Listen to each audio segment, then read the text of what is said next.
प्रेम आणि रिलेशन या विषयातले आइन्स्टाईन म्हणून ओळखले जाणारे, गेली 40 वर्ष 3000च्या वर जोडप्यांचा अभ्यास करणारे, मॅरेज आणि फॅमिली काउन्सिलर असणारे डॉक्टर गॉटमन यांच्या मते नवरा बायकोमधले 69% भांडणं सुटत नाहीत. हो, 69%. याचा दुसरा अर्थ असा की नवरा बायको पुन्हा पुन्हा त्याच त्याच विषयांवर भांडत असतात. पण ॲक्च्युली ही चांगली बातमी आहे.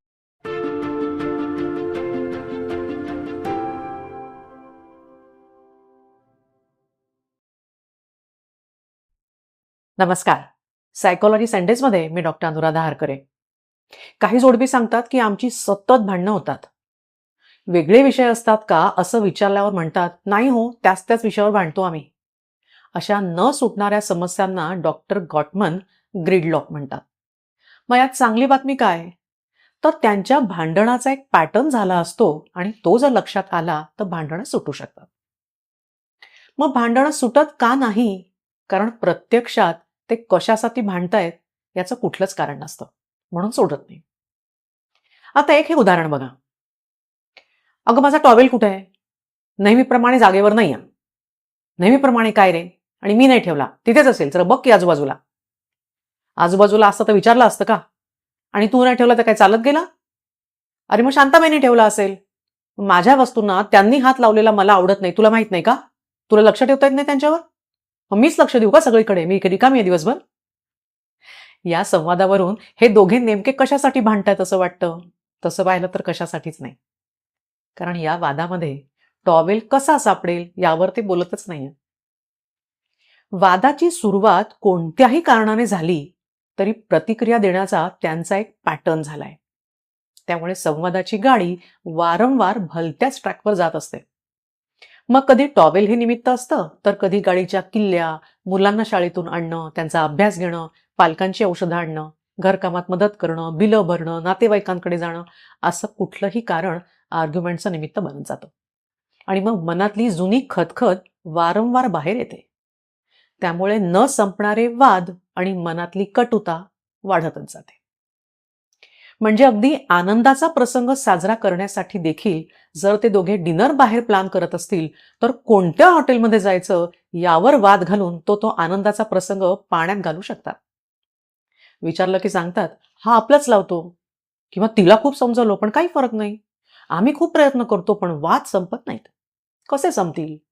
कारण जोपर्यंत त्यांना आपल्या भांडणाचं कारण टॉवेल, किल्ल्या, टीव्ही, रिमोट, मुलांचे अभ्यास घेणं, किंवा एकमेकांच्या आवडीसारख्या नसणं, किंवा एकमेकांमधली मतभिन्नता नसून आपल्याला विरोध होत असताना काय करायचं, किंवा नकारात्मक भावनांना रिस्पॉन्ड कसं करायचं, आपले विचार मनात दाबून न ठेवता समोरच्यापर्यंत कसे पोचवायचे इत्यादी बाबत माहिती नसणं हे आहे. किंवा हे जर त्यांना माहीत नसेल आणि आर्ग्युमेंट्स आणि डिस्कशन यातला जर फरक माहीत नसेल, तर ही भांडणं संपणार नाहीत, ती परपेच्युअल असतील. मग ज्यावेळी एखादं ट्रिगरिंग निमित्त समोर येतं, त्यावेळी जुन्या अनुभवांवर आणि निगेटिव्ह अझम्पशन्सवर आधारित काहीतरी तत्काळ विचार न करता बोलले जातं. कारण त्या बोलण्याचा उद्देशच मुळी अनकॉन्शियसली पण दुखावण्याचा आणि अपमान करण्याचाच असतो. कारण त्या व्यक्तीमुळे आपण आधी कधीतरी दुखावलो असतो आणि मग तो त्रास, म्हणजे मानसिक त्रास, असा चुकीच्या मार्गाने चुकीच्या वेळी बाहेर पडतो. म्हणजे याचा अर्थ वाद कमी करण्यासाठी मनात नकारात्मकता दाबून ठेवून चालणार नाही. आपल्याला नेमकं काय हवं आहे हे वेळीच सांगावं लागेल. आपल्या संभाषणाचा पॅटर्न ओळखावा लागेल. आपल्याला हवं तसं होत नसताना रिस्पॉन्ड कसं करायचं हे शिकावं लागेल. खरं पाहिलं तर दोन संपूर्ण वेगळ्या व्यक्ती एकसारखा विचार कसा करतील? त्यांची मतं वेगळी राहणारच ना. मग संपूर्ण आयुष्य दुसऱ्याने आपल्याला हवं तसं वागावं असा प्रयत्न करण्यात, किंवा एकमेकांना बदलण्याचा तो व्यर्थ प्रयत्न करण्यात मानसिक एक्झॉस्ट व्हायचं का? त्या दुसऱ्या व्यक्तीसोबत डील कसं करायचं हे आपण शिकून आपला अप्रोच बदलून जगणं सोपं करायचं. जोडीदारांमध्ये मतभिन्नता असली, आवडीनिवडी वेगळ्या असल्या तरी एकत्रितपणे त्यांचं नातं चांगलं असूच शकतं ना. त्यामुळे कुठल्याही नात्यामध्ये जर वाद होत असतील तर चुकीचं काहीच नाही.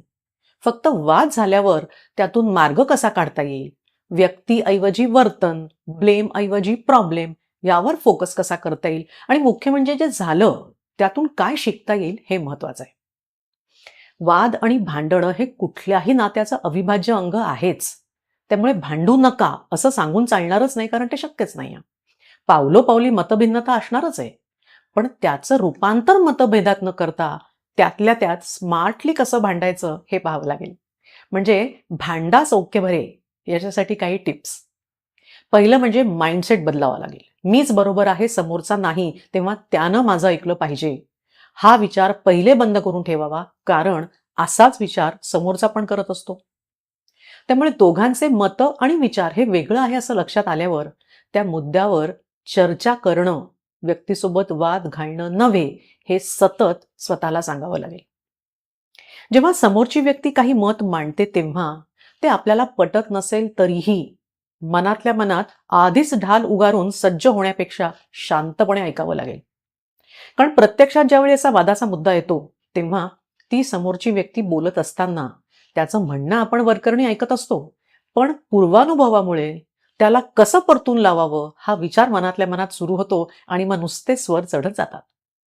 मग एकमेकांचं बोलणं लक्षात घेऊन, म्हणजे ऍक्टिव्ह लिसनिंग, त्यावर चर्चा करत राहणं अशी स्थिती राहतच नाही. त्यामुळे ऍक्टिव्ह लिसनिंग ही सगळ्यात महत्वाची स्टेप आहे. म्हणजे काय, तर समोरच्याचा राग अजून वर जाण्यासाठी आपण स्टेपिंग स्टोन द्यायचा नाही. तर मला विचार करू दे, कदाचित तुझं बरोबर पण असेल, मला कळतंय तुझं, आपण बोलूया का शांतपणे, तुला का असं वाटतंय, आपण उद्या बोलू याच्यावर. अशा पद्धतीने तो वाद आपल्याला थांबवावा लागेल. पण अर्थात अशी स्ट्रॅटेजी ती तात्पुरती टाळण्यासाठी वापरू नये, तर खरंच विचार करावा आणि चर्चा करावी. दुसरं म्हणजे स्वतःचे प्रॉब्लेम्स काय आहे हे ओळखण्याचा प्रयत्न करायचा. म्हणजे आर्ग्युमेंट्सच्या सरफेस खाली आपण काय दाबून ठेवलंय ते शोधावं लागेल. जसं आधीच्या उदाहरणामध्ये टॉवेल नेहमीप्रमाणे जागेवर नाही, हा शब्द जेव्हा म्हटला गेला म्हणजे नेहमीप्रमाणे, तो तिला खटकला. कारण त्यातून वस्तू जागेवर नाही असा आरोप आहे, म्हणजे वस्तू कधीच जागेवर नसतात असा आरोप आहे. मग इतकं करूनही अप्रिसिएशन नाही, नुसत्या चुका तेवढ्या दिसतात, असा सेल्फ टॉक सुरू होतो. आणि मग तो होत असलेला ब्लेम परतवून लावण्यासाठी बचाव करणं सुरू होतं. मग टॉवेल सापडणं हा मुद्दा राहतो बाजूला. त्यामुळे सारख्या पॅटर्नच्या प्रतिक्रिया मग किल्ल्या, रिमोट, पाहुणे, मुलं, आईवडील अशा सगळ्या वेळी येतात. म्हणून इंट्रोस्पेक्ट करून आपल्याला काय हवं आहे ते आधी स्वतः समजून घ्यायचं आणि ते दुसऱ्यापर्यंत स्पष्ट शब्दात सांगायचं. उदाहरणार्थ, अरे मी नेहमी वस्तू जागेवर ठेवण्याचा माझ्या परीने प्रयत्न करूनही नेहमी फक्त चुका काढल्या जातात ना, ते बघून मला खरंच खूप वाईट वाटतं. असं जर शांतपणे सांगितलं तर पुढच्या वेळी समोरची व्यक्ती वार करणार नाही. आणि मग हळूहळू अशी वागण्याची सवय झाली की आपोआपच फोकस ब्लेम टू प्रॉब्लेम असा होईल आणि मग कुणालाच ऑफेंडिंग वाटणार नाही. म्हणून जोडप्याने आपण एक्झॅक्टली कशासाठी भांडतो आहे हे शोधायला पाहिजे. मग आपल्याकडे दुर्लक्ष होतंय का, समान वागणूक मिळत नाही का, आपलं ऐकून घेतल्या जात नाही का, किंवा आपली मूल्य वेगळी आहेत का, का इगो, पॉवर, स्वातंत्र्य, अधिकार, कंट्रोल यातला हा वाद आहे, इत्यादी. एकदा का आपली किंवा जोडीदाराची दुखरी नस सापडली की त्यावर उपाय करता येतो. एक दुसरं उदाहरण म्हणजे नवऱ्याला दर रविवारी लहान सहान हॉटेलमध्ये जेवायला जावंसं वाटतं. पण बायकोचा विचार असतो की ते पैसे वाचवून महिन्यातनं एकदा मोठ्या हॉटेलमध्ये जावं. आता दोघांचेही काही चुकीचे विचार नाहीत, पण मग विरोध करण्यामागचं मोटिव्ह कळत नाही आणि मग विचारापेक्षा व्यक्तीला विरोध होतोय असं वाटतं आणि वाद सुरू राहतात. तिसरी महत्वाची बाब म्हणजे do not globalise but localise. नेहमीच, कायमच, प्रत्येक वेळी, कधीच, सगळ्या बाबतीत असे शब्द टाळावे, कारण अशा ग्लोबलाइज करण्याने नकारात्मक भावनेची तीव्रता वाढते. म्हणजे तसे या मघाच्या उदाहरणामध्ये तो टॉवेल कधीतरी जागेवर सापडला असतो ना, मग नेहमीप्रमाणे जागेवर नाही असं का म्हणायचं. तेव्हा त्यावेळी जी स्थिती आहे फक्त त्याबद्दल बोलायचं, ते पण युजिंग आय स्टेटमेंट.